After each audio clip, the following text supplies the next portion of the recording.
Hello everyone, Radhe Radhe. कैसे हैं आप सभी लोग? आई होप आप सब बहुत ही बढ़िया होंगे और आपकी तैयारी बहुत ही बढ़िया से चल रही होगी।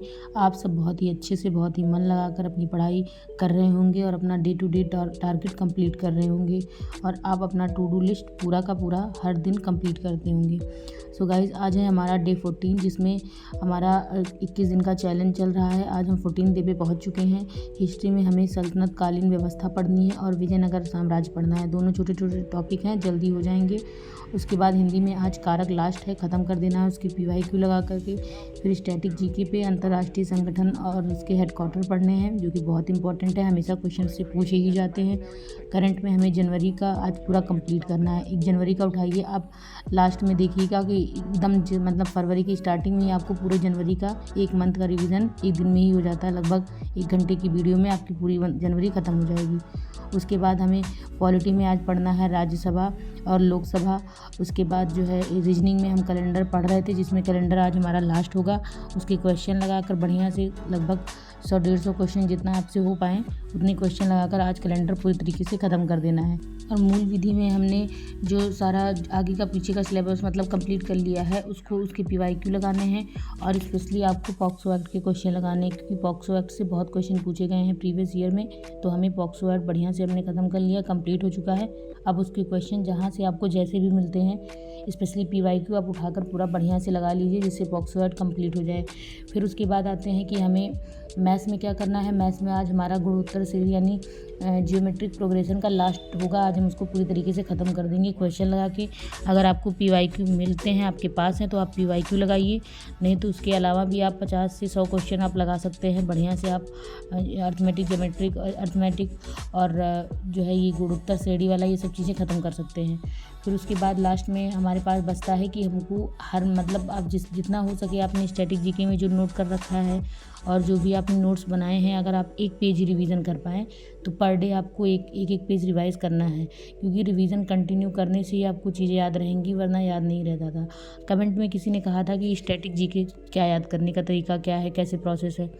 वो एक्चुअली क्या होता है कि करंट, GK और GS ये सारे पोर्शन याद करने का कोई तरीका कभी होता ही नहीं है। बहुत सारे लोग बहुत सारी ट्रिक बनाते हैं, याद करते हैं। मुझे तो कभी ट्रिक से याद नहीं होता। एग्ज़ाम में वही टाइम वही याद आता है, ट्रिक वगैरह सब भूल जाती है, क्योंकि ये तो लाइन्स एग्ज़ाम में दिया नहीं होता, बीच बीच से क्वेश्चन पूछा होता है, तो उसमें आपको समझ नहीं आता कौन सी ट्रिक, कहाँ की ट्रिक। बस आप क्वेश्चन देखते हैं और आपको समझ में आ जाता है क्या पूछा गया, कैसे पूछा गया है।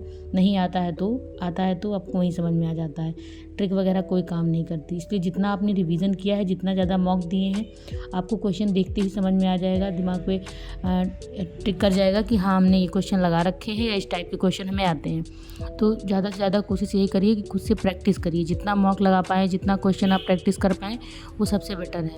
याद करने का और कोई तरीका नहीं है। आप जितनी बार पढ़ेंगे आपकी आंखों के सामने से जितनी बार वो चीज़ें निकलेंगी, आपको उतने ही लॉन्ग टर्म तक याद रहेंगी।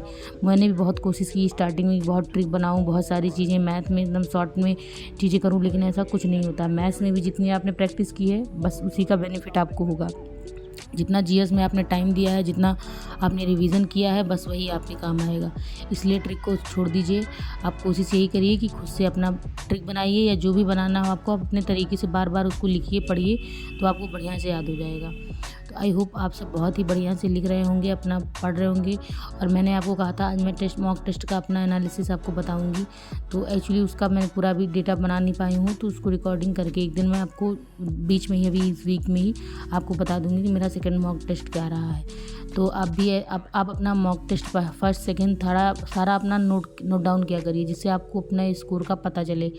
तो मैंने कहा था कि मैं आपको मिनी मॉक वाला भी बताऊंगी, तो मैं कल जो वीडियो बनाऊंगी उसमें आपको अपना एनालिसिस टेस्ट का और उसके बाद आपको मॉक कहाँ से देना है प्रॉपर तरीके से, अच्छे से मैं आपको हर चीज़ पेपर में नोट डाउन करके पॉइंट 1 2 करके आपको सब चीज़ बढ़िया से बता दूंगी।